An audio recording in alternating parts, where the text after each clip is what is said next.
classmates, and welcome to another episode of Middle Class Film Class Gab and Chatter Edition for Saturday, November 4th, 2023. I'm your host for today, Pete. I'm Joseph. And I'm Tyler. And on this episode, general audiences have had enough of franchises. Jacob Elordi embraces the king, and Kino Lorber enters the chat. Plus, HBO pulls out the rug, and JTRO has made first contact. The end of times, JTRO. The darkness has come. That's right. That's right. So, hello, fellas. What's up? How you guys doing? Good. Yes. I'm glad. Yes. I'm great. Welcome to Good, glad, great. Okay, I you know what? I'm glad that you're doing fine. I'm glad that you're doing fine. Yeah, we're streaming. My beloved, she's a little sick today, so we didn't want to have any people over, and we're still streaming, but we're on remote. It's exciting. It's crazy, isn't it weird? Doing the best you can. You know, it's funny because we made it work. Yeah. We made it work. Like I with the little means that I have, like I got myself a webcam with a ring light, if you can believe that. Oh, you did? Oh yeah. Yeah. Is yeah, it the same $14 one that we got for the podcast studio? I think it is. Is it really? I think it is. Yeah. And it looks a little better. Looks like it's maybe $20. Yeah. It might be. Yes. Yes. But yeah, you know, I have my. Why is your room blue, Tyler? Did you paint that room yourself? No, I did not. That would have to be my the youngest of sisters in the Minor family who decided that she wanted to have her room painted blue. Oh, so this is her farmer room. Well, it's my room now. Oh, okay. Where's she? Manifest destiny.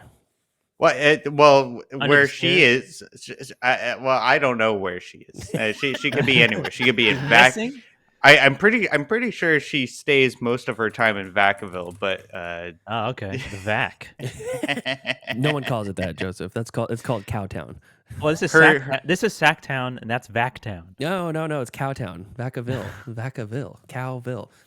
That's right. Well, so we're here again live on stream. We already have our first person in the chat. It's Bruce. What's up, buddy? Oh, Bruce Perky. Yeah. Do we even tell anybody we were streaming? I know we have sort of something that says that we stream every Saturday. Yeah. But... Nice insertion of Bruce Perkyisms. We have the thing that goes live. If you subscribe to the channel, you get the notification when it goes live. So yes. I've been meaning to ask Bruce, like, is he a fan of pro football? And I want to know his team.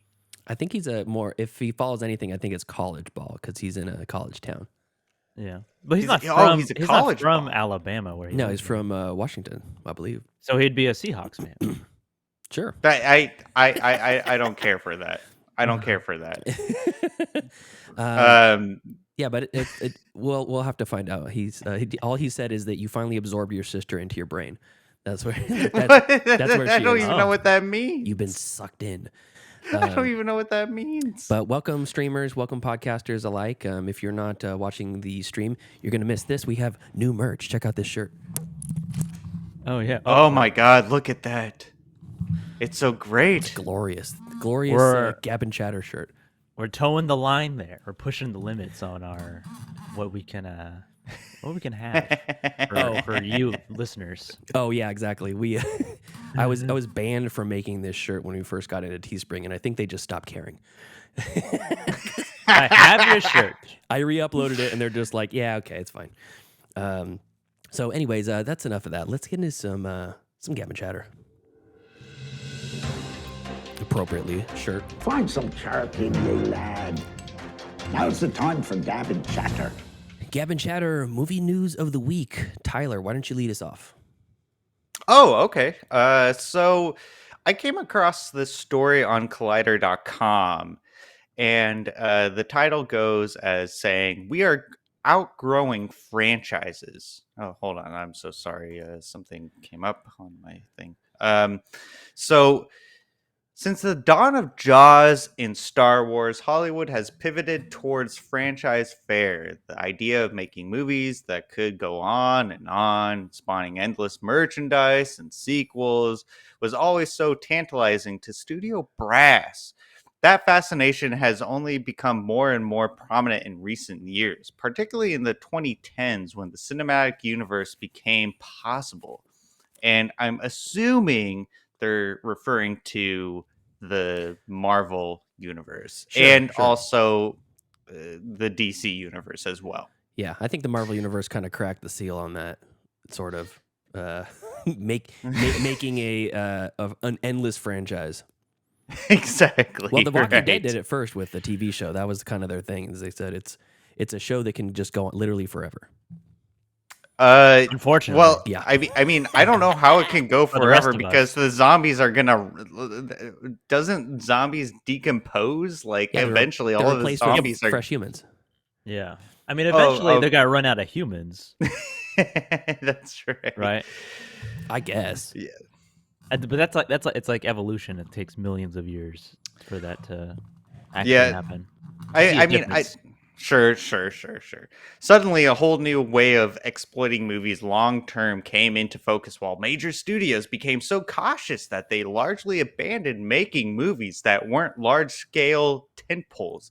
Even beloved indies, I don't think the right term to describe A24 is an indie studio, but they say even It is. indie They are studio. an indie studio. How are they indie studio? They're independent. They're small budget. Who is indie? Sorry. A24. A24. Tyler thinks I mean, they're not indie. Well, it's almost like I mean, this is kind of a regional thing. It's a regional Like dialect. Sierra Nevada beer Mhm. is still craft beer. Yeah. It's not like a Budweiser or Bud Light type of place. Even though it seems like Sierra Nevada is like a non-independent or craft beer, Mhm. it definitely still is. That's how A24 is. Okay. I can see where you're coming from. So even beloved indie studio A24 isn't immune to this phenomenon, with the studio reportedly angling to create more franchise fairs shortly.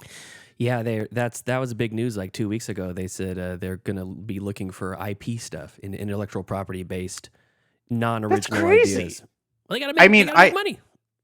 I have full faith in A24 because all the product that they have brought to us has just been great. It's been great. Even though if you don't like any of the stuff that they came out, like all the films that they have produced and backed has been, palpable. It's interesting because palpable, Palpable. palpable, palatable, palatable. Palatable. Okay, Palpable is yeah. a word too. palpable. Yeah, Is that's also a word, that. yeah. That's the bit. Palpatinable. Yeah. Okay. Yeah. That's the bit. I It's interesting mispronounce because words. A24 is just like they distribute movies. They're not necessarily like. Oh yeah, it did. Yeah, that's They're right. not like That's right. filmmakers themselves. They're just like they. They're a pick projects- distribution. They pick projects Yeah. to associate with Yeah. No, you're And- absolutely correct. that fall in line with their theme. Yes, they're Uber. But it's. I mean, they also have. I mean, they are a production company as well. They produce, they back it, and then they also distribute it at the same time. Yeah. So, yeah. but they just pick stuff that's going to be right up their alley, I think. But do Just audience weird want enough. that? Moviegoers have always gravitated more towards interesting ideas rather than just the mere existence of a costly tentpole title. Sure, moviegoers often turn out in droves for superhero movie sequels and other franchise fare, but it's not the only thing they see. Whether it's Pretty Women, exceeding Dick Tracy in 1990, 50 First Dates outgrossing Van Helsing in 2004, Well, Van Helsing or has its own Knives Out issues. outgrossing Godzilla, King of the Monsters in 2019. Audience have often been more intrigued by fresh original ideas rather than projects designed just to sell lunchboxes. 2023 I like your persona when you're reading the story. It's very amiable. 2023's box office landscape has been a stark reminder of this reality. Audience aren't done with all sequels, of course, adaptations, or even franchise fare. But many of the long-term sagas Hollywood has become attached to for so long are no longer relevant. Moviegoers have moved on from many of the biggest franchise the largest studios have bet their futures on. And what examples would you guys say for original ideas or franchised or movies that are based on? Well, I mean, like think about like any sort of franchises that you can think of that people would no longer be interested in. Fast and Furious, James Bond. Fast and Furious, James Bond. Okay, those are good choices. Yeah. I'd say there's definitely Marvel fatigue. Superhero fatigue. People are just they're falling apart. Yes. Marvel's is falling apart. Yeah, no, I completely agree with all of those choices. I was thinking along the lines of like horror movies. I think so we were wrong. No. I'm not. I'm not saying you're. He said he agrees. No, I'm not saying you're wrong. My choices would be in the horror genre, like the Halloween series. God, like Bruce, I did not. Bruce says the Saw and the Conjuring both done. There's that franchises. God damn it, he speaks my mind. Oh, I was gonna say that. The Purge, Conjuring. The Purge we don't series. need more Conjuring. Yeah, Purge is done. Fuck the Purge. Yes, I completely agree. I could probably do without any more James Bond movies either, but I think that's I may be in the minority of that. Yeah, we've had enough, and the last few have been pretty good. So I mean, keep them coming. I guess I don't know.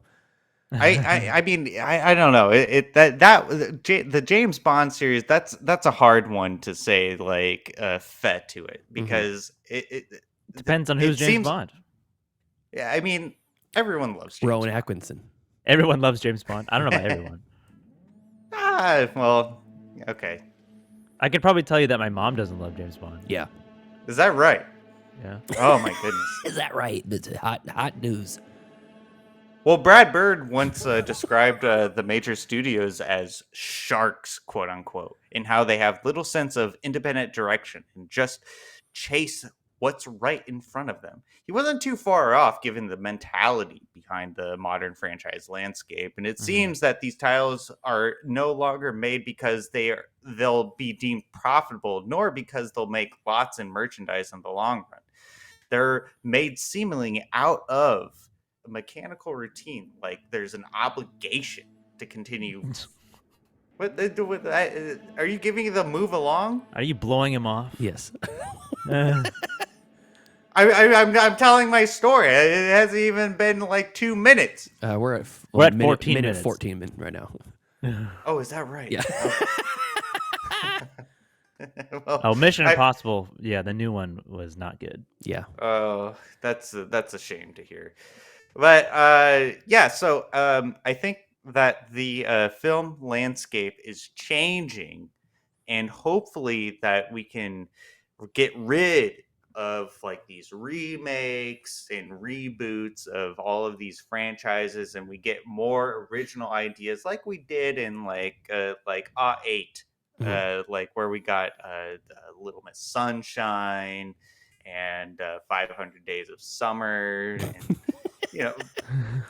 they're out there. That's they're out there, but the problem is that IP makes money. The creator came and went, and yeah, granted, a lot of people thought that the script was not so great and all that. It was kind of a ripoff of other stuff, but I thought it was one of the most visually arresting and beautiful movies I'd seen in a long time, and I was smitten by it.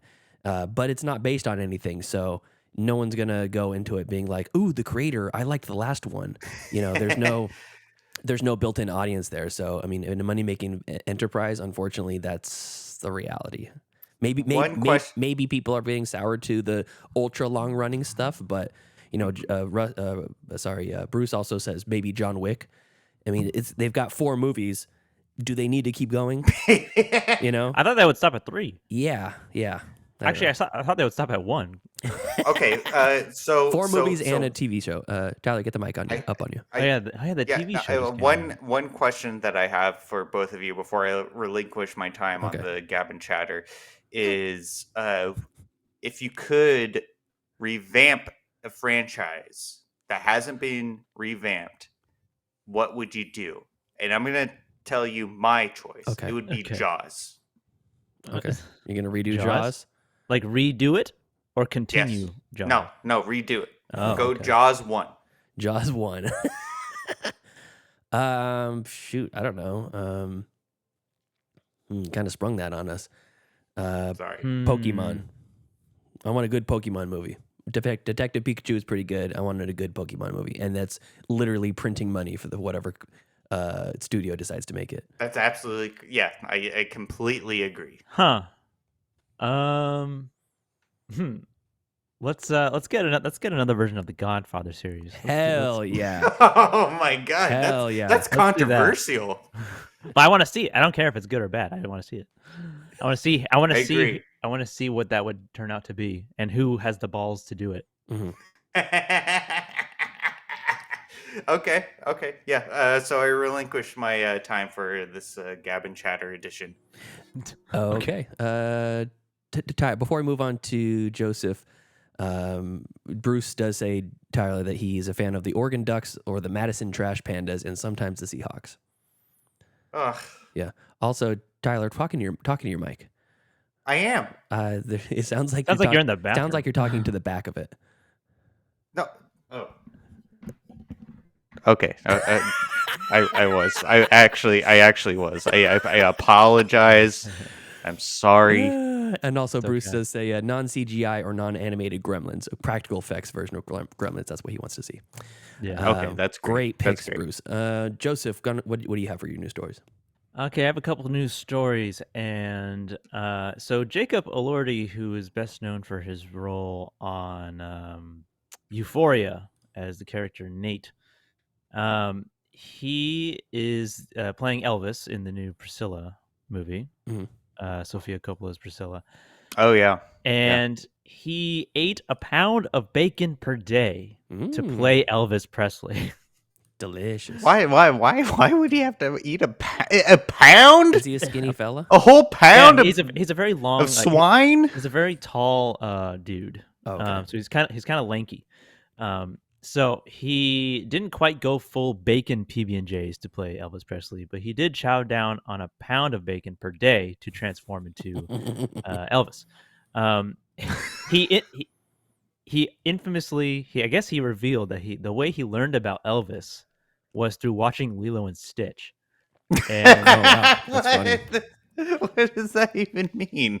I'm trying to remember. Lilo and Stitch, because he can play through the record. He puts his finger down on the record. And it plays out his mouth. Oh, that's right. Yeah, his nail. Yeah.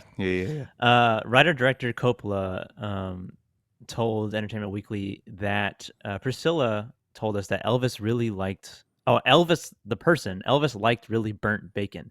And Jacob Elordi took that to heart and to his stomach. I average like a pound of bacon a day. It's not that noticeable because I'm quite long, but I was the biggest I've ever been. Because I'm quite long. He said he's quite long. He's quite long. I think I'm going to describe myself like that instead of tall. I'm quite long. Would you describe yourself as tall? No, I would not actually. Okay. I'd probably say I'm average, 5'10". But yeah, so he ate a pound of bacon to gain some weight to play Elvis, who I guess, later in his career, he was got a little pudgy, for sure. Yeah. But it sounds like it was more like because Elvis just liked burnt bacon, so he was just kind of trying to get into the mindset of Elvis in that case. What was Ray Charles's favorite food? I'm gonna eat that every day. Brianna also loves super, super burnt bacon. Like I cannot cook it enough. She will. I look at it and I'm like, this looks like a lump of coal. is this good enough? And she goes, yeah, it's pretty good. Could go a little more. It could go a little more. Yeah. Yeah. That's funny. It's weird because half of the movie he's probably in his skinny Elvis phase, and then in the last half he gets kind of pudge. Yeah, I mean, he is a tall dude, and he looks tall compared to Priscilla. So I don't actually Was know. Elvis a tall guy? I think so. Was he? I have no idea. Here, let's ask producer chatbot. Let's see if I can find out. Producer chatbot, can you look this up for us? We're revealing who chatbot is. I know. Right on it. Okay, 1 second. He's got that slow. He's got that slow AI that takes him a while to look it up. Yeah. And Sofia Coppola previously shared that Jake Belordi indulged her in potentially raffling off a pickleball game to raise funds for Priscilla. She says, our budget was always strained, low budget, and I was like, I wonder if I could raffle off a pickleball game with Jacob to raise money to get one more day of shooting. Pickleball's so That's hot how right now. that's how Perry died. That's how he perished. Who? Matthew Perry. Pickleball? Yes. No, he was in a hot tub. He played a 2-hour pickleball game and then went into his jacuzzi and then he perished. So the thing he did before he died is the thing that caused him to die? I would assume so. I figure he fell asleep in the hot tub or was drinking a little bit and kind of got. So if I was driving earlier in the day and then I died on my couch, yeah, would I have gotten in a car accident and died? Cause of death. Car accident. Elvis was 6 feet tall. by the way, Elvis was 6 feet. yes, Oh, okay. according to chatbot, thank you. He's never wrong. He's So not, he's not that tall. Priscilla Presley, she felt untowards towards the film that Coppola directed. Is that what is that? Sophia Coppola. No, that's not what I'm saying. Oh No, he's saying that to raise money for the movie, they auctioned off a pickleball game. They thought about the idea. Oh, they didn't actually. Oh, okay, No. okay. She said we didn't, but he was a good sport. He indulged me, even though he's not an enthusiast. I think he associates it with like Malibu moms. So what a weird coincidence. 2 Elvis basically biopics. I know one of them was not an Elvis biopic, but about the life of Elvis and his wife within the same year. Coppola said that she cast him, Jacob Elordi, not from his breakout in Euphoria, but rather due to his same type of magnetism as Elvis. But would you have seen him if he wasn't in Euphoria? Like, would you have known that? I saw him there, and I was like, he's got it, but it's not from this show. It's the only thing I've seen him in. Yeah, that's funny. But the main point is that he ate a pound of bacon. He ate a ton a day, every day, Pound of to bacon. play Elvis. Jesus. He's got. I mean, Elvis ended his life as a greaseball, so yeah. I imagine that's what he was trying to go for. Yeah. Well, if you guys have any interest in seeing Priscilla, Not so much. I mean, Yeah, not really. I don't know. is it because it's about a woman? Probably, and directed by a woman. No, I've liked some of Sofia Coppola's stuff, but not a ton of it. I can't tell you even anything that I've seen from her. Lost in Translation, Virgin Suicide, Marie Antoinette. What was the other one? But I like them like kind of so. I think that I had no interest to watch Elvis, and I don't have really a whole interest to watch Priscilla either. So Elvis, I mean, it's Elvis Baz Luhrmann. It was okay. It was way too long, and even though the movie is called Elvis, I feel like it's not really about Elvis. It was about Tom Hanks's character's what he did to Elvis. Oh, interesting. Yeah, because Tom Hanks was the manager, correct? Yeah, he has the terrible accent. Colonel Sanders accent. Yeah, and that's I say. No, it's like Eastern European or something really? like that. Yeah, he's like not from America. He doesn't have a foghorn leghorn accent. No, that would have been better. That's my favorite Southern accent. Is Foghorn Leghorn. But yeah, it's just too long. That Elvis movie is just too long. My next story though, so Kino Lorber, the independent film distributor, has officially unveiled their own streaming service available via Prime. Oh, through Prime. Okay. through Prime Video. And the Kino Film Collection, that's what it's called, will be launched in the U.S. on the Amazon service for an extra $5.99 per month. The collection will feature new Kino releases fresh from theaters, along with hundreds of films from its expansive library of more than 4,000 titles, with many now streaming for the first time. New 4K restorations of films like Bernardo Bertolucci's The Conformist, Yorgo Lanthimos' Dogtooth, Jafar Panahi's Taxi, Todd Haynes' Poison, Tran Anh Hung's The Scent of Green Papaya, all these movies that we all know. A Girl Walks Home Alone at Night, That's a good Touch one. of Sin, are among highlights of the first offerings from Kino Film Collection. And Kino Canon films like Fritz Lang's Metropolis, Nosferatu and the Cabinet of Dr. Caligari, and Sergei Eisenstein's Battleship Potemkin will all be presented in the best versions available anywhere. So we're getting a lot of these like real classic, like old movies. Yeah. That are going to be streaming in what appears to be at least decent quality. It's weird that they have 4,000 titles, but they're only streaming a couple hundred. Isn't that kind of weird? It's a tease. Yeah. What they call in the industry. Well, it's like Yeah. Disney Plus. You can get almost everything that Disney offers. Old, shitty, straight to like Almost. Disney Channel, movies like Under Wraps. Yeah. Actually, you know what? You can't get Under Wraps, but you can get the remake on there. Yeah. Yeah. And so Richard Lorber, president of Really? Kino Lorber. Really? Yep. President Dick and CEO Lorber. of Kino Oh my Lorber. gosh. I love it when that happens, when you're like, hey, it's that company's ran by Steve Amazon. Yeah. He says, I'm excited about Kino Film Collection as a destination for our newest films fresh from festivals and theaters, as well as newly launched restorations of classics and curated selections from our vast library, many streaming for the first time over the last 45 years. Damn.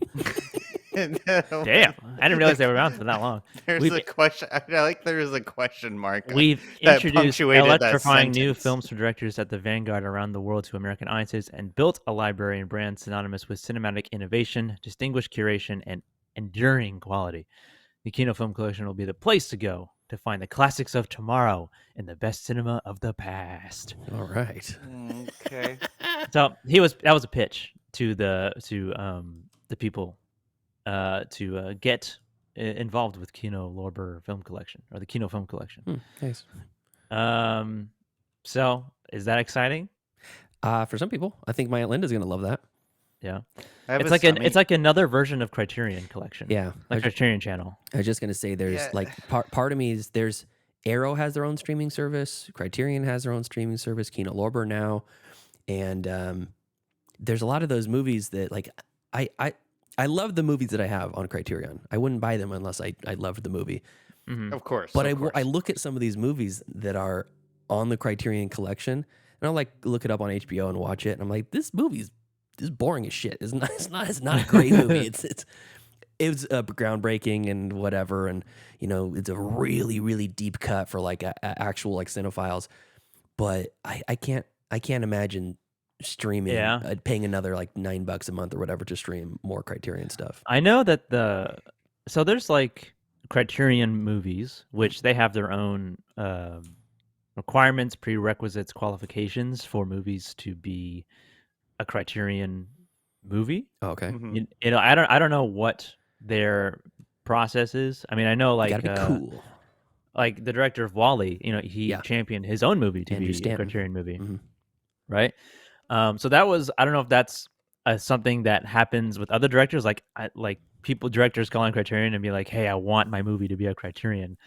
Let me in." Like, Do you want to know what director? There might be more than one, but one director that has 100% of his movies in the Criterion Collection, Paul Who? Dano. oh really? Yeah. Oh, He's got- yeah. I'm His not one movie. surprised. The only Yeah. movie he's directed, not Wildlife, surprised. made it in. That's great. Not surprised. I know. Good for him. But there's also like movies that are in Criterion that probably aren't like great movies. No. I imagine there's think- got to be I a think few in there that are the- just not great. I think there's a couple Larry Clark ones in there. So yes, there are some not good movies in there. But then there's other there's other versions. You know how like we have the Razzies Mhm. to contrast Yeah. the Oscar Mhm. the Oscars. Sure. I wonder if like we could create a service like Criterion does and just like get all the shitty movies and do a Shitarian. Well, there are boutique, and I'm not going to call these movies shitty. I'm not going to call these movies shitty, but there are places like there are places like Vinegar Syndrome that take these like super low budget, no name movies that people have probably never heard of before. That maybe, But they have, yeah, they're just they have a certain quality to those movies, though. Mhm. There's something about them that like makes them enjoyable to watch. yeah, no, it's just I want like shit movies, like Catwoman. oh. Okay, gotcha. So not like earnestly attempted sort of. No, like real. There's like bad movies. Like you don't want to watch them. Got it. It's not going to be profitable, but but like I want the custom like Criterion art or like Steelbook style art. Oh, I see. On like these terrible, just there's no reason to watch this movie. Let's pitch this idea to Elon. He likes to go into business for things that make no money. Because I think that would probably be it'd be a fun idea. Yeah, sure. To make steel books of movies that no one wants, No one wants to watch or care buy. to see. Yeah, That's funny. I love it. I love it. It's anarchistic, and I'm all for Let's it. see if we can get Elon to back it. yeah. But yeah, I mean, Kino Lorber. I've definitely heard a he's a big streaming fan of the service. And they basically are just capitalizing on the current trends of what's going on with the world there we and go. streaming. So Yeah, make some money. they're like, well, let's do it, I guess. Well, we'll see how that goes. I know a few people that'll probably subscribe, but it won't be me. You good? Yeah, but that's all I have. Okay, cool. So, my news stories. First off, Bruce says they already have that with Armageddon. Armageddon made it into the Criterion. Oh yeah, it was the It first really one, right? did? It was the first one. It was the first one that made it on a Blu-ray, I think, or something like that, or DVD. Oh my god! Yeah, because it was. Oh my God. It was a Blu-ray. I can't remember. I read up some trivia. first about it. DVD. Something like that. Yeah, I think it's when they stopped making laser discs and went to DVD. What was the other one? Was it The Rock? Did The Rock make it into Criterion? Remember there was. It had to have. It had to, really. have. Why? Why do you say that? Oh no, Because Seven it's a Samurai. time. Seven Samurai was the first DVD Criterion. But that was already released in a different format before that. Yes. Anyways, yes. Okay, so my first news story is about HBO Max, also known as Max, formerly known as HBO. Yeah. HBO Go. HBO Go, HBO HBO Now. to go. Yeah, HBO Now, HBO was, and HBO to come. So they decided to change their plans. You don't have a choice in the matter. It is what it is. And their streaming plans have changed as such. They have before they had an ad version and then a not an ad version, like an ad-free version. The new version with ads, you can stream 2 devices at once and you can get up to 1080p. What? That's with ads. The ad-free version, you can stream up to 2 devices at once and you can get up to 1080p. And you can also watch 30 movies that have been already downloaded to go. Like download them on your Wi-Fi, put them on your device, and then you can watch them later. And then I'm confused by this. Yes. Now, the reason why I brought this up is because now you have to pay for the ultimate ad-free tier if you want to be able to watch 4K UHD with Dolby Atmos on selected titles. Oh my god. Yes. So you got to pay more if you want to watch. Which is how much? I think it was $19 a month or something like that. Let me see. Jeez. Let's take a look here. HBO Max. We can't just have a simple streaming service, huh? I guess not. No ads, 1080p. Just leave it at $15 a month. I'm so sick of this. I'm sick of it. Yeah. You know, we're all playing the game. We're all playing this game. And there's nothing that we can do about it unless we want to just buy physical media. Everybody unsubscribe from everything, and that way they get no money. I like the one where the meme, it says, like, what if everybody just stopped paying attention to influencers and Kim Kardashian gets like 3 likes on one of her Instagram posts? Imagine that. Okay, ad free, so ad light with light is $9.99 a month or $100 a year. The ad 100 a year? Yeah, it's $9.99 a month. That's still cheaper than $100 a year is still cheaper than $9.99 a month. The ad-free version, the mid-range version, is $16 a month or $150 a year. And the ultimate ad-free is $20 a month. Yeah, or $200 a year. So you're paying either $16 a month for ad-free or $20 a month for ultimate ad-free, where you can watch 4K, which is frustrating because that'd be $240 a year. Or is it? Or do they? Is they it give you a cheaper discount if you go for the year? Yeah. So if you front load it and pay for $200, you save quite a bit of money. Oh my god, that's frustrating too, because I have my home theater set up for 4K, and I want to watch it in 4K if it's available. So I think I have to pay the extra $4 a month, which means I'm going to have to sacrifice Peacock or something. Goodbye, Peacock. Peacock, you're out. Now I can't watch. Now I can't subscribe to Kino Lorber. I know. I gotta tell my mom about this. She's gonna have to. She's gonna have to up her subscription. You gotta update. I need 4K. I'll Venmo you $4 extra. So yeah, that was just kind of a frustrating thing. That story actually came from listener Joel. He sent me a message and said, "Hey, I just got an email from HBO Max that they're doing this, and I didn't get the email, and I thought it was because I'm already on the 4K plan." And he says, "No, you have to add it to the new 4K plan if you want to stay on 4K." It's like, wait, a new plan? What are you talking about? Well, I mean, the thing is too, that would have been me. Like, I would have just been like, what is this? What is this? What? You reply back, "What is this?" HBO, Joe HBO, if that is your real name. But I think Joe Max. Some of these services they're pretty cheap, like for what you're getting. If you're paying like $5 a month for, whatever service it is, Hulu or Peacock or whatever it is, that's a good deal. That's like, but $20 a month, that's starting to get up there. And HBO does have a lot of, because it's HBO, Discovery Plus, Max, all that crap, all rolled into one now. So I understand it's like a few streaming services rolled into one, but that's expensive. $20 a month. It is. Yeah. It is. Yeah, it is. I don't know. We're getting back to the price of cable. So, and then lastly, I just wanted to share a couple of things. I posted the last week's episode, the FP, the review, onto the Omega Gangsters of the FP Cinematic Universe Facebook page, which is the FP fan page that Ryan Darty had let me know about, and I posted it on there, and lo and behold, I get old JTRO himself, Jason Trost, had commented on the post, and he listened to the whole podcast, which I thought was great. It was grand. He says a couple. I'm going to highlight a couple comments he posted because he did kind of like a play-by-play through the episode as he was listening. Yeah. He says, "I love that you guys got the Idiocracy Pootie Tang vibes. Thank you for understanding that it's a parody." He says, right off the bat, the movie was not based on Kung Fury. It came out years after the FP was made, and I had to clarify that I think I misspoke. That I think that Kung Fury was inspired in part by the FP. And then he says, first off, the trailer song was definitely in the movie, because at the beginning of our episode we said, I don't know if this song in the trailer is in the movie.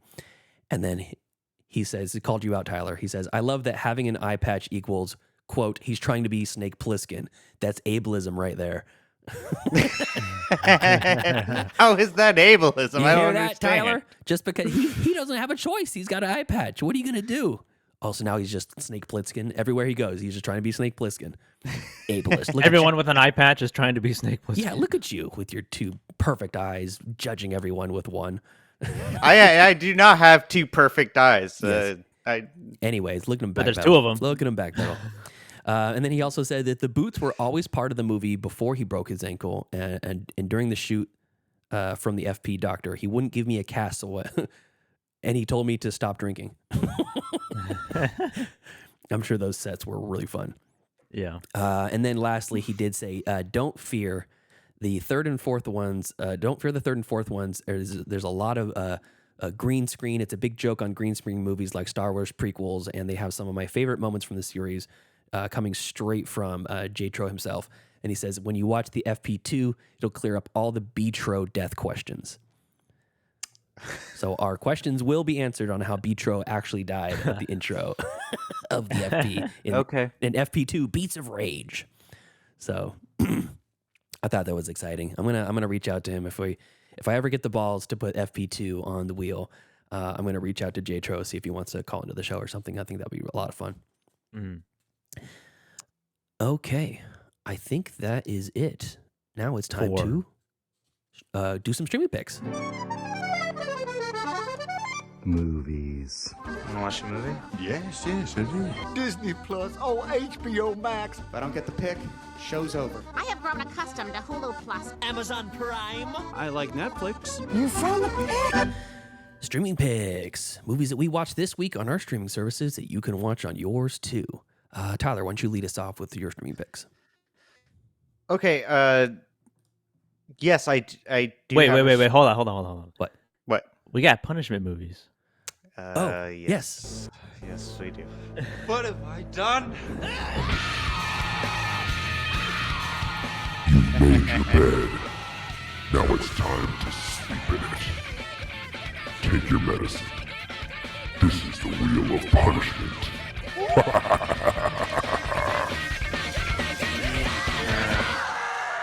Yes, Wheel of Punishment. Time to pay the piper. Tyler, you had two to watch. You want to do zeros and ones first? Yes, I will do that one. So 0 and 1s Zero. Zeros. It's Is it 0 and 1s? Or Zero, it's zeros, zeros and and 1s. Came out in 2021 when we were in the muck and mire of the pandemic. Directed by Abel Ferreira and written by Abel Ferreira, starring Ethan Hawke, Christina Chirac, and Phil Nielsen. This movie, it was a true punishment. It was a true punishment. However, when I was watching this movie, the idea was good.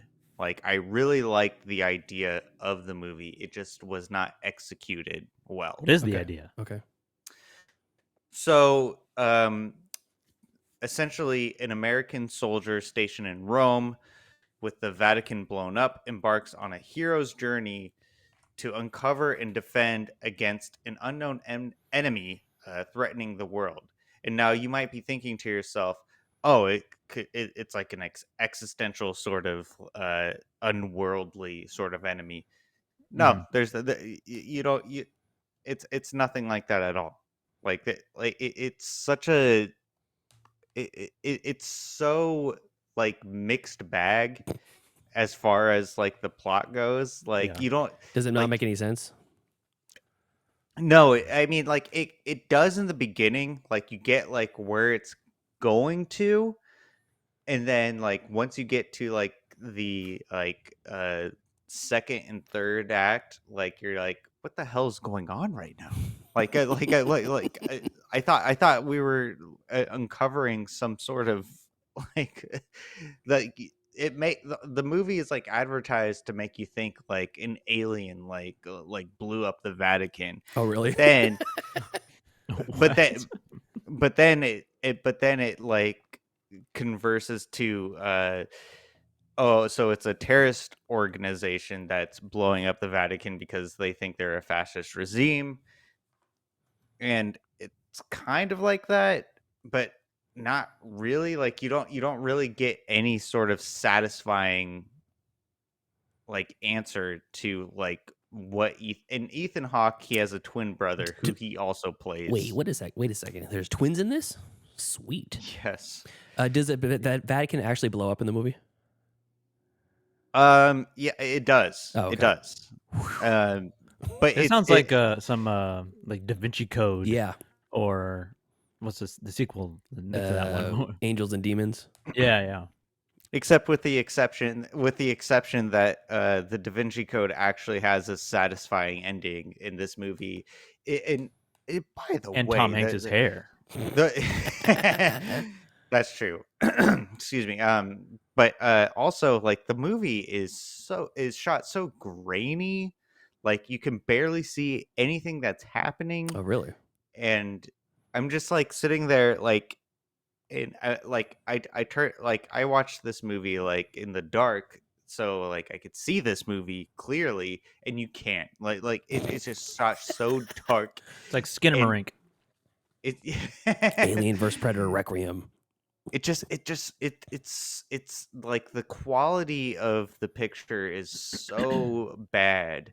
It takes you away from the story, and like I said at the top of my review, is like the idea is strong. It's just the execution was just completely botched.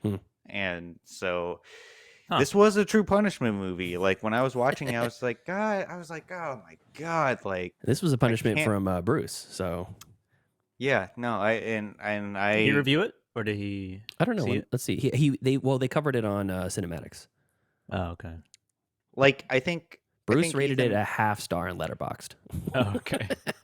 And I'm just gonna say one more thing about this film is that the whole like introduction in the movie when you watch it, where Ethan Hawke is like trying to justify like yeah, you know, like we just had this great idea, like it doesn't pertain to the plot like at all. Like he's just like talking about it like through like a Zoom call. Wait. So talking about the movie? Ethan Hawke does an introduction to the movie? Yeah, he does. Oh, great. He does. I hate when I go to the movie theaters and the director is in front of the movie saying like, "Thank you for coming to watch Mission Impossible: Dead Reckoning Part 1. We here worked really hard on this, and we hope you have a good experience. Enjoy the movie." I hate that shit. I do too, and I like when I thought it was gonna like pertain to the plot, but it didn't, and so when I saw like the like I didn't see the trailer, but like when you see like the like screenshot of the trailer, you can see Ethan Hawke like sitting in front of a camera, and I saw that. Yeah. And so like I thought it was gonna be like found footage or something. Yeah, exactly. I thought it was a movie they made on Zoom. And it had nothing to do with the movie, and I was like, oh Christ. Filmed on a 2014 MacBook Pro. Wonderful. So where yeah, did you watch this?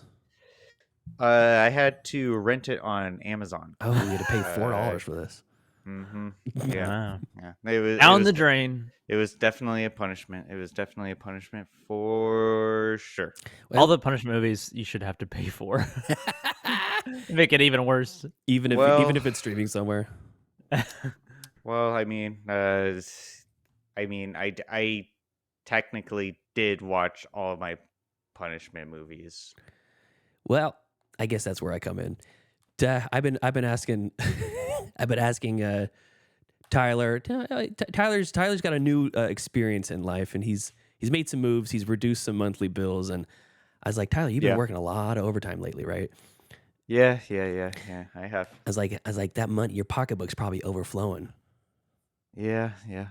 Yeah, it is. You sound depressed about that, about having all of that extra money.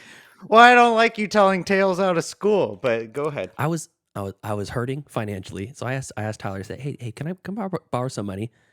And he said, "How about this? How about I pay you? Give you a couple of C notes. Yeah, you couple of bills, and how about you watch one of my punishment movies?" So here I am, Hotel Poseidon.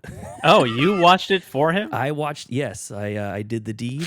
Oh wait, is this allowed? I'll have to ask Eric because it was his punishment movie. Hotel Poseidon from 2021. This movie is atrocious. Written and directed by Stefan Lornos, and this is Dutch. This is in the Dutch language, whatever that language is. I can't believe you're telling telling this to our audience and to Joseph. What? That I paid you to watch my movie. It's what happened. Oh, is that actually what happened? Yeah. You paid him? That's what I'm saying. I paid him. I needed some. You bribed him? I needed some scratch, and I know Tyler is just rolling in it right now.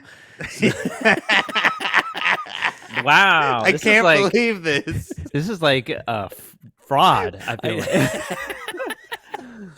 And I said, I got a little bit of extra free time. I'll do it. Why not? Let's do it. Interesting. What was your fee? Tell me. No, you have to tell me. Yeah, I gave him 2 C notes. it was. Yeah, it What was. does that mean? A C note's $100. He's lying. Is it? He's lying, by the way. Okay. But yeah, so I watched this movie. I was actually really curious about this movie, and I've had it on my watch list for a long time because I think Eric actually thought it was a good movie on cinematics, but Bruce didn't. Obviously, He thought it was a good movie. I think so. So this is rated 5.7 on IMDb out of 10. Like I said before, it's written and directed by Stefan Lernos. And this is a story. Well, there's no story here. It's basically like it's a series of vignettes about this guy that's the manager of a hotel. And I'm using both of those words, manager and hotel, very loosely, in the loosest sense of the word, because this imagine, like, remember Risk Cutters, A Love Story? Yeah. Yes. Remember how when he's in like the afterlife, it's like everything is kind of run down and just in shambles, but it just really looks like they just threw a bunch of random crap in like this in the scene to make it look like everything was kind of run down and random almost. Yeah. Is that where Tom Waits? Yeah. That's where he stays. Yeah. Okay. Yeah, well, so it's kind of like that filtered through the lens of like a Beetlejuice type movie. And Really? that sounds good, but it's not. The movie's not good. It's it's the one thing that it does have it going for it is that they're building like every room that's in this hotel. Like the opening shot starts in like the lobby, and the place is literally there's a fire in the background. The lights are flickering. It's dripping water all over the place. There's a broken fish tank. It's half full of water draining out, and it's kind of doing this 360 shot through this this lobby, and it was actually pretty impressive what they had built there. And it kind of does this pan around, and then it ends, and the kind of tchotchkes and like stuff that makes up the frame makes the title card. It says Poseidon. And you're like, oh, that's kind of cool how they do that.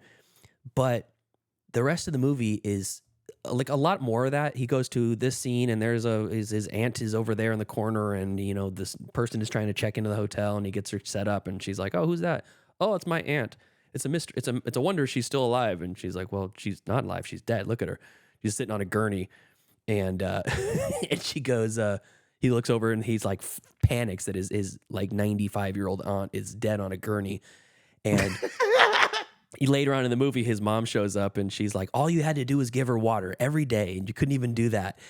Her pension is what kept all this alive. And you're like gestures wildly at this ramshackle piece of shit hotel. All you had to do is give her water. Yeah, like she's a plant or something. There's a couple kind of like beautiful shots in this, but they're the way that they're built into the story, it's like a complete waste of time. It's like the guy literally just shambles around from room to room, and it's like every option, every time he puts on his shirt, it's dripping wet with water because he just got out of a bucket. You know, puts his pants on after he wakes up, and they're just completely filthy. And you're just like, every aspect of this universe is a mess, and all the characters' faces are painted white, almost like stage makeup that's been rubbed off. White faced. Yeah, I was waiting for Joseph to say that's what Tyler does every morning. you put your face white every day. Okay. No, put on dirty pants. Oh yes, that is. Why would I say that? That is correct. I don't know. I was just trying Tyler, to how make often do you wash your pants? Well, now that I am at my parents' house every day. Well, not every day. Well, you wash your pants every day. You know how I know you're lying? Because you say you wash your pants every day. Well, come over and smell them. Okay. How about that? Okay. I'll do it when That's like an insult. when I Why don't you collect come my- over and smell my pants? when I collect my fee, I'll come over there. But anyways, Call me by your name. But anyways, yeah, I don't know if this is an allegory for death or like purgatory or something, but It sounds like a purgatory sort of thing. there's a couple interesting scenes there. And at one point, he gets trapped in a diorama, and there's people like the hotel guests are watching him, and he like fast forwards through time and he grows a giant beard and like has to like kill prey in this weird giant glass enclosure and fathers like children in there while everyone's watching him. And then like it makes no sense. And part of me kind of loved how insane it was, but then I'd get to a scene and you're like, man, they are really trying really hard to be just weird, like art house weird. And trying hard to be weird is very off-putting to me. You know, if it doesn't come naturally or feel organic, like within the scene, and there's no plot, like literally at all. So, Hotel Poseidon 2021. Yeah, 2021, and it's classified as a horror. I did not get any horrifying elements. I got the gritty and grimy feel vibe of like a horror maybe, but it was more of a comedy, to be honest. Like, because the ridiculous thing that's happening to this guy throughout the movie, and you're just following him around the whole time. You're kind of connected to him. The ridiculous things that keep happening to him are so ridiculous and so bad, and the place is in such shambles that I have to laugh throughout the whole thing. Like that, he keeps getting on the elevator and the door keeps like slamming shut, and then it closes, and then a huge burst of sparks fly off, and all the lights turn off, and it's just like one thing after another is going wrong in this hotel, and it really does feel like Beetlejuice, kind of mixed with a slow-paced version of like Mother, Darren Aronofsky's Mother. Oh, because it's just like one bad thing after another happening, and then at the end of the movie, nothing happens. It just ends. He yells at his neighbor to stop listening to porn, and then it's over. That's it. So, Bruce or Eric, whoever put that on the wheel, good pick. This movie is bad. It was 90 minutes to the T, and it felt like way, way longer. Money well spent. Yes. And I will say that if you want to watch a very interesting like set design and like care taken to almost like if you want to look at something to see how you could design a horror movie in the set design, maybe watch that, because there was some really ridiculous stuff in the background kind of constantly just ramshackled together. So that's Hotel Poseidon, and it was not good. Oh. Tyler, do you have any other streaming picks, or is it just that? No, I actually did have another streaming real pick. streaming pick. Yes. Oh, cool. So I know like I sound like a broken record, but I did watch the Batman. Again, okay, cool. On streaming on Max. Did you watch that on Halloween? Because it is a Halloween movie. No, I did not watch it on Halloween. However, I've been seeing a lot of negativity towards this movie as of recently on the internet, and I kind of agreed with some of the points that people were making towards the film, and has your opinion gone backwards on it? No, actually. Well, what were the points that they were making that you agreed with? Oh, there's just like some plot points that a lot of people said it was too long, and that Batman should have figured out some of the Riddler's riddles, and I kind of agree. He's the world's greatest detective. I kind of agree with it, but at the same time, I think a lot of people misunderstood that Batman is like, this is year one or year two Batman. So like he's not like the world. He hasn't proven himself to be the world's greatest detective. Well, imagine if in the movie he just solves everything, and it's like then there's no movie. Well, exactly. I think Matt Reeves, he's just an incredible director. Like he's done such great films. Hold on one second here. Like he did War of the Planet of the Apes. He did Let Me In, Dawn of the Planet of the Apes. Is he doing Kingdom of the Planet of the Apes? I don't think yeah. so. No. Oh, he isn't. I don't think it is. Well, anyway, so like I revisited because I saw like the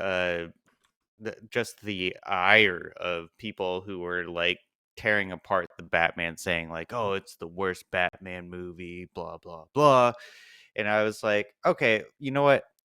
I'm gonna revisit this movie, just like from a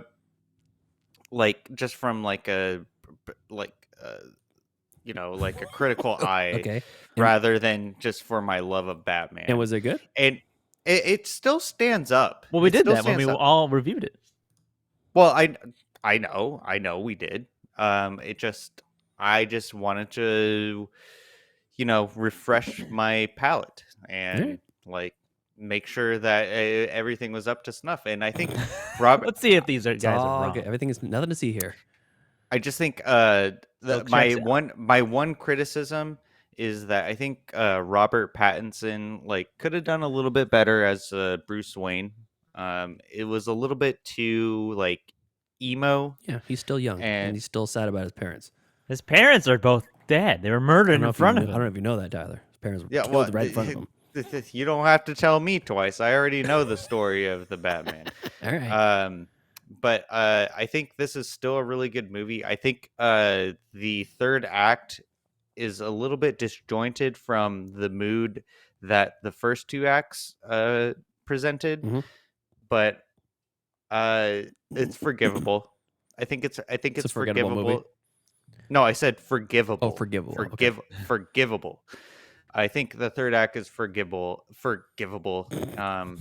But I think that this movie has a lot of rewatchability, because this is probably the fourth time I've seen it, and although that it's a nearly 3-hour movie, it's still great. I'm really glad that they did not include the Joker. Here we go with the NPC music again. Here we go.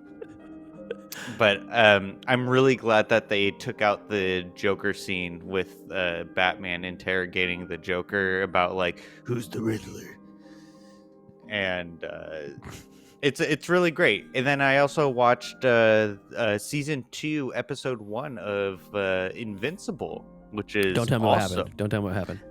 Well, I'm not going to say anything about it. Although all I'm going to say is just they hit it. Back to action. Okay. Back to action. I'm so glad that we have one. And that's it. Okay. Okay, great. Thank you, End of Tyler. Joseph, go ahead with your streaming picks. End of Okay, report. so this is not streaming anywhere, but I should bring it up because I did watch it on Halloween. I mean, you can rent it on Amazon and Apple TV and YouTube and stuff. And I saw this at the Tower Theater on Halloween because I wasn't doing anything else. And I saw Psycho, the original Psycho. Sweet. Oh, nice. And that was cool. That was a cool experience to see that in an old theater in uncomfortable seats. Oh yeah. Yeah, those seats are very uncomfortable. There was a lot of people there too. Oh, is that right? It was Nice. a packed house, and I was dressed as Gandalf, and Sweet. Deanna was. You dressed up for the occasion? That's cool. It's Halloween. Yeah. I was delivering your packages. Did you have to take your hat off for the sake of the person behind you? I did, unfortunately. the beard and the wig were super itchy, so I couldn't wear them. But it was cool. It's a really good movie. It's I love that movie. And I honestly I was thinking about the Psycho remake that we watched, and even though it's pretty much the exact same story, beat for beat, it's somehow worse than the original.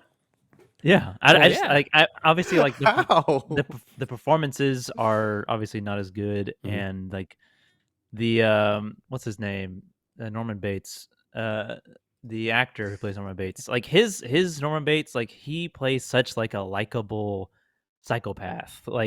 Before he, obviously likable, his personality, he just has a little He's hint. charismatic. He has a hint of creepiness to him in some moments, when they're in the parlor room with all the taxidermy. Great shadows in that shot. That scene. And yes. Yeah, there's a lot of great composition and stuff, and but his performance is just really, really good.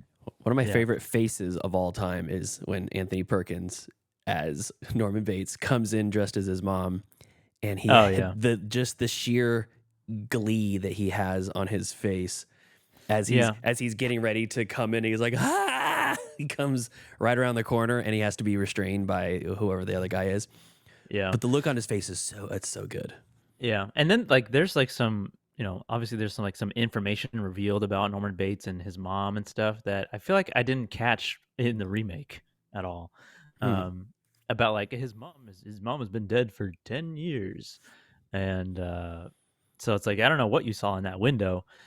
But then obviously his mom's carcass is he's keeping her around, laying in the bed and moving it to the fruit cellar and stuff. It's a very, very bold movie for 1960. So Hitchcock, he's crazy, man. Showed a toilet on screen flushing. He's crazy. He showed a toilet flushing. That guy's insane. Insane. And a borderline nudity with the first main actress. But yeah, so that's not streaming anywhere. You can rent it.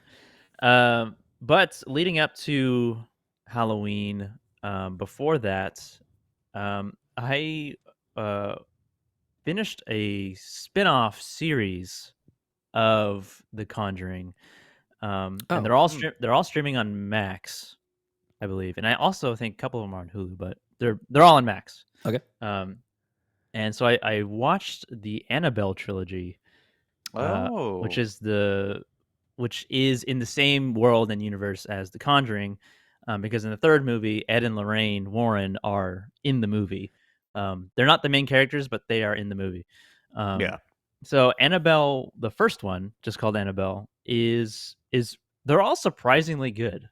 Like as much because I don't like The Conjuring. Like I don't like The Conjuring. Oh, really? The first movie was very boring and not good.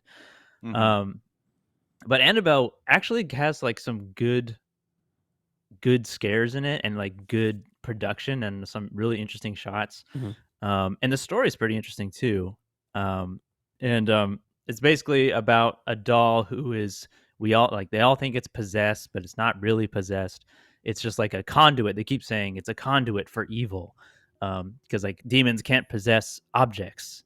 It's like a beacon or like a lighthouse for other evil to be around it, and then it takes over.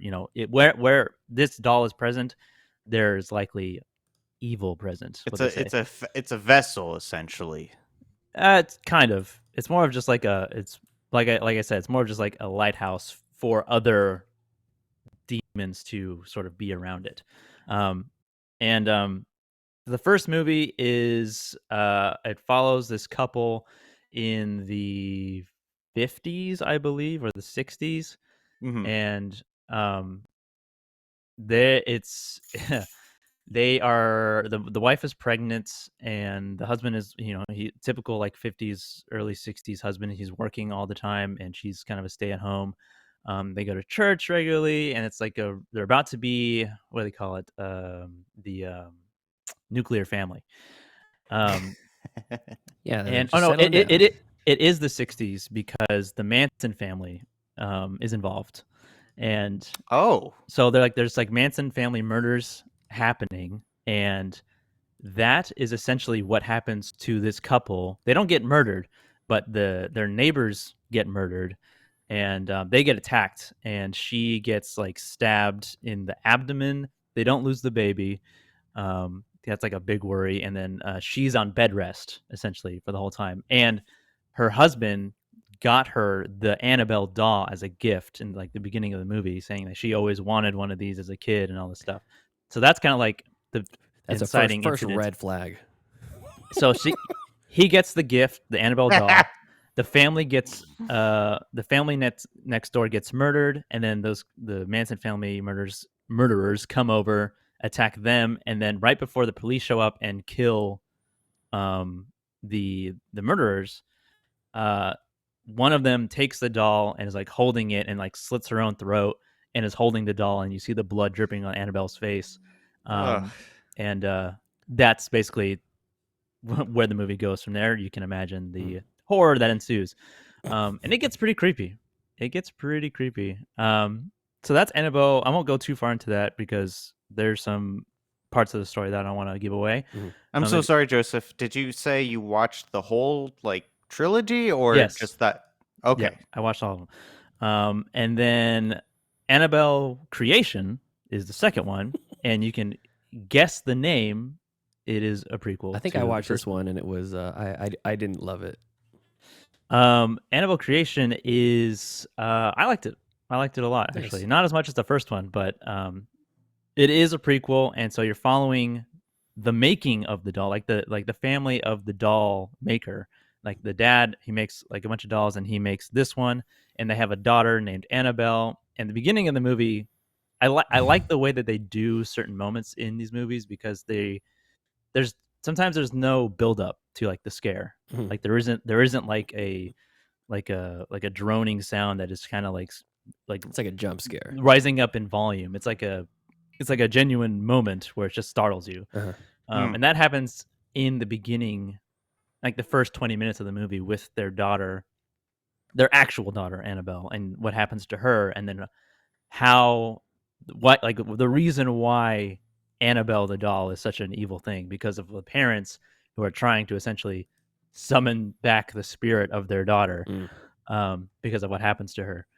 And they turn their house into an orphanage, and so all these kids come, and there's this young girl who had polio previously, so her leg, she's like on a crutch basically. She had a bad leg, so she has like already kind of a disability, and she is the main character. And this movie is also pretty entertaining, good scares. There's some genuinely creepy moments. Not as good as the first one, but it has a really good. It like essentially like circles back to the first movie, to a moment in the first movie. And if you watch these movies back to back, which is what I did basically, they're two really good like double features. Like watch this one and then watch Creation, because those two movies are just like good to watch on their own. And then the third movie, Annabelle Comes Home. Annabelle comes home. She's a child. Is she a child or a doll? Oh, I guess it's based off the child. She was a child. Oh, yeah. Annabelle Comes Home is. I was a child. I was in love. Is definitely we watched this one on Halloween after we got home from Psycho. And this one is a really good just Halloween movie. Like it's definitely more of a popcorn entertaining flick, because there's different monsters in this movie. There's like it follows the daughter of Ed and Lorraine Warren, because they're in the beginning of the movie, and then they leave, and they leave their daughter, and the babysitter comes and watches them, and then the babysitter's friend comes and hangs out, and the babysitter's friend is like, "What's in this room that's full of all these old ancient things? Let's go touch all that this has stuff. that has like 6 locks on the door. Yeah, this cursed room. I want to go in it." And then she has her own motivation for wanting to go in there, which is kind of justified. It's not that like she's just like, "Oh, what is it?" She has her own motive to be in there, and but essentially she is the reason why all this shit is going wrong in this house. All the evil was let out essentially. And she there's a moment where the daughter is like a medium, because her mom's a medium, and so she can like see the evil spirits that like they can't see, and so she kind of has some like insight to like the certain things that are happening, while the older kids don't really know what's going on. And she's like, "How much stuff did you touch in there?" She's like, "I touched everything." And so like, I licked the the crucifix from The Exorcist. It was not a good move. Yeah. So I licked the crucifix. Annabelle Comes Home. It feels like it's definitely like a different movie than the other two. It sounds like a parody name. Annabelle Comes Home. Like you could probably watch this movie like separate from the other two. But it was pretty enjoyable. Like it's just a good Halloween movie. There's some pretty good like monster designs and kind of tense moments with a werewolf. I don't remember that part. Yeah, it's is this where the nun is introduced to? The nun is in none of them. Oh, Nun. Ha! Good one. Yeah, it's in none of them. Yeah, the nun is in none of these movies. I was waiting for the nun to show up, but there is a nun, but not the nun. Oh, the nun. Yeah. I was waiting for the nun to show up, but there is no. Hey, Brianna's in the chat. She says none of them. Yeah. Well, Joseph, I gotta say, like, you're selling me on this movie because, like, when I heard about the Annabelle series coming out, like, I was like, oh Christ, like, I don't give a good goddamn about this because, like, I associated it with like The Conjuring and like all of those other, Yeah, it is like, It is the Nun is in the same universe, so yeah, so like that But- that was that like turned me off on it, but like you waxing on about this movie, like it's making me it piqued my interest. well, that is what I'm trying to do. Joel is in the chat. He says, "Are they from Nunya? Nunya? Yeah. Yeah, good Um, stuff." All right. Oh, yeah, I mean that's kind of how I felt about Alright. these movies. I was like, I don't know if I want to watch Annabelle. It's just like a sort of cheap thrills kind of movie. And Wait, made but- you like want to watch this movie though? Like, I had heard from other people that they were actually decent. Kevin has a streaming pick. He says, "It's have you seen D's?" Yeah, okay. but after watching Okay. The Conjuring, the I've seen first Ligma. Conjuring, after seeing the Conjuring movie, I was hesitant because I did not like that movie at all. So, but these were way better than the first Conjuring. Nice. Okay. Good. Awesome. All right. So watch them. Okay. I just might. Is that your last So one? that's all I have. Okay, Yeah. cool. Okay, so for my stream picks, I'm going to start with a fun one that wasn't the best, but it was still fun. This is called Shin Kamen Rider. This is on Amazon. Shin Kamen Rider. Yeah, that's it. Kamen, Kamen Rider, like a motorcycle rider. So this is like it's a Japanese sort of almost like an Ultraman or sort of like a Power Rangers type movie where, masked men and kind of halfway superheroes in motorcycle gear with helmets on, or aerobic gear with helmets on, are fighting each other. And there's not much you need to know about it, but when you see the poster and you see the trailer, you'll know exactly what you're in for. This feels a lot like maybe a slightly darker, slightly more violent version of Power Rangers, but it has a more interesting and singular protagonist. And the plot is that this Kamen Rider, this Shin Rider, he is one of like multiple kind of superhuman creatures that were made by this government agency, and he's the only good one. The other ones are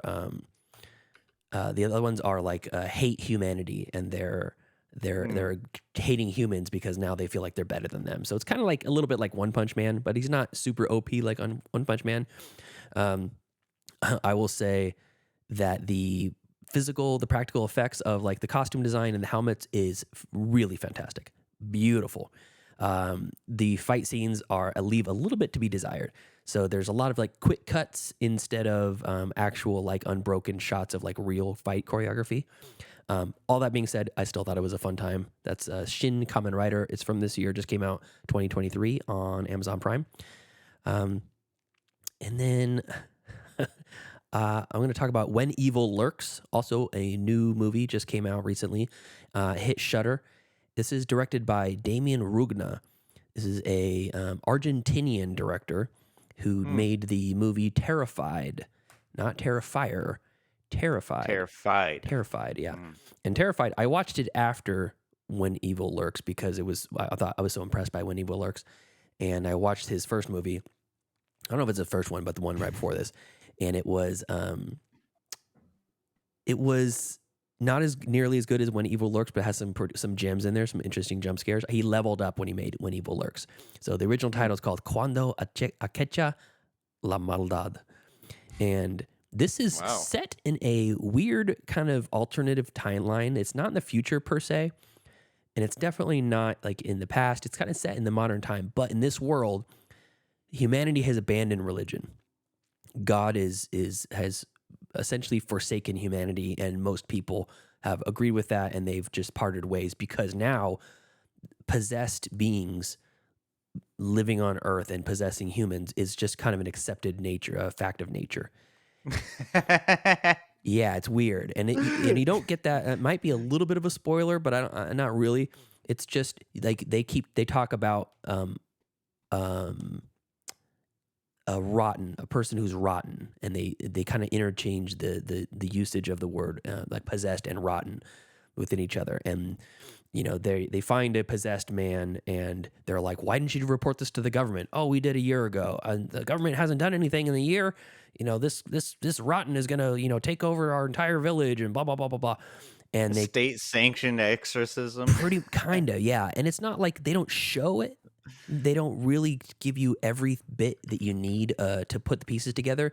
They let the story kind of play out as it goes along.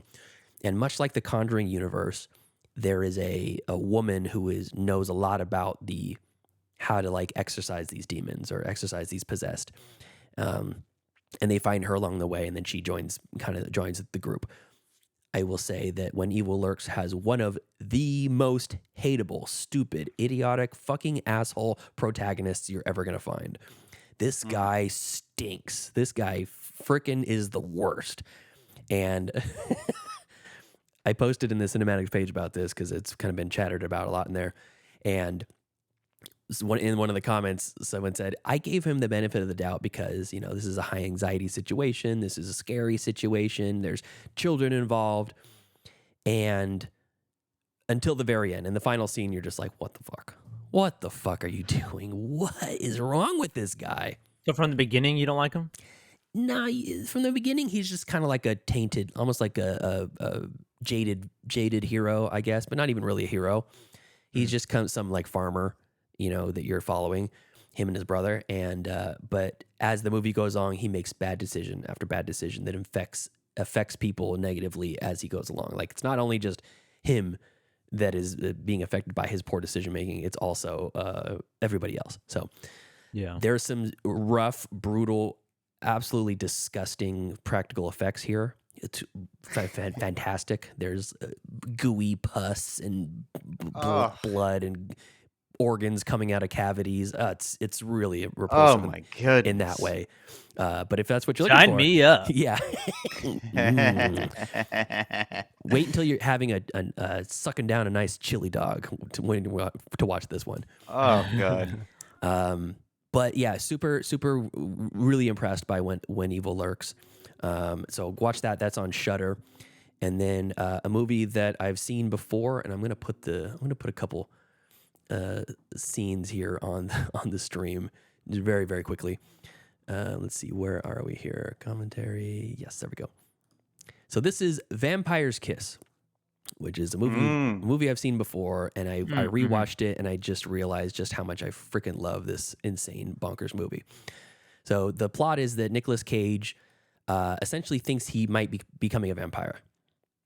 And as Joe Bridges mentioned on the most recent Film Vaulters episode, where he did a top 5 mentally ill characters in horror movies, this is called Renfield syndrome, where you think you're turning into a vampire. So it's a real thing. So this is just two scenes from this movie where he's fully into the psychosis now, and he thinks he's a vampire. So here's Nicolas Cage. He's made himself a makeshift coffin out of his couch.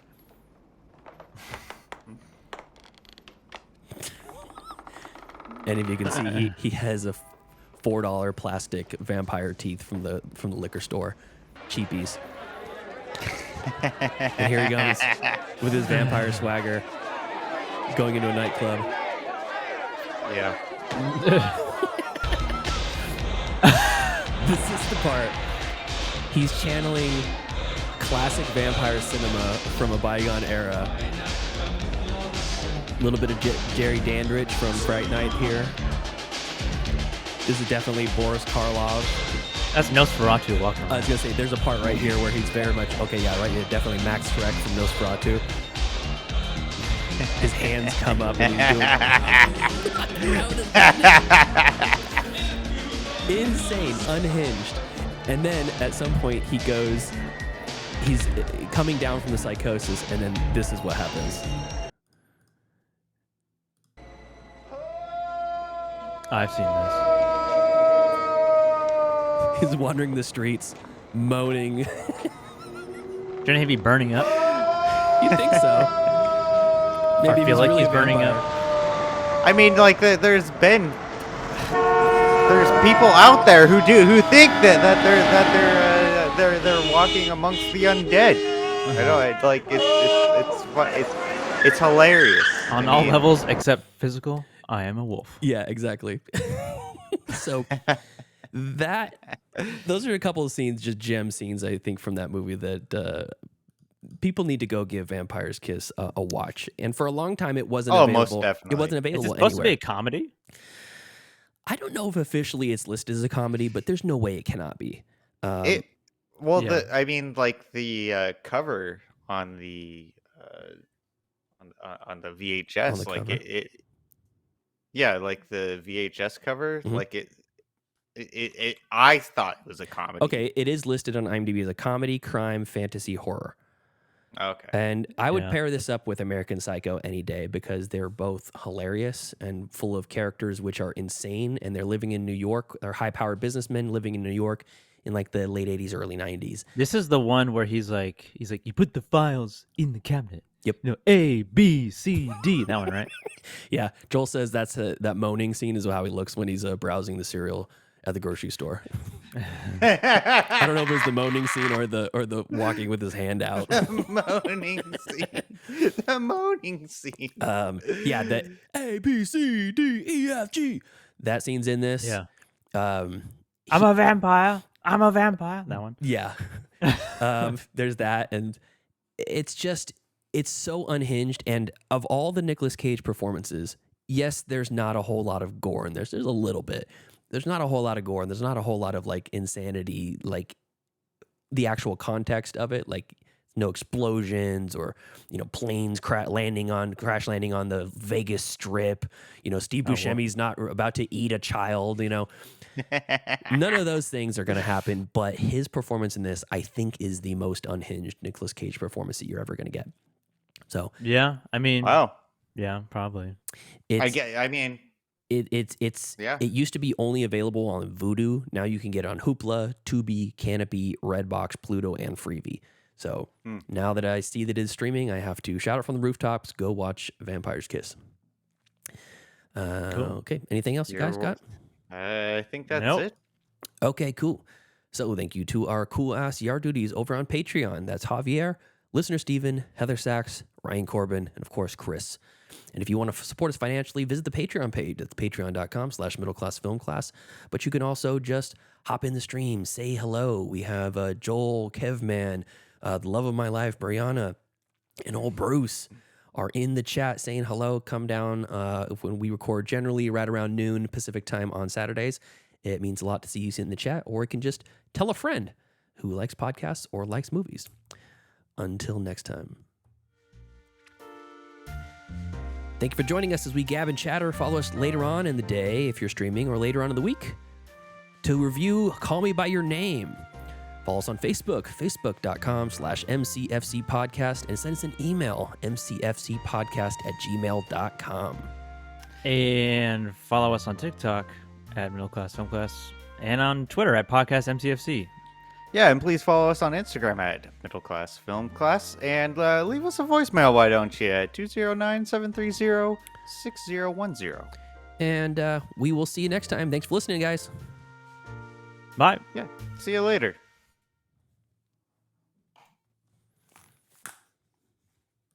Okay. Put up that window. You gotta cue up the. Yeah, there we go.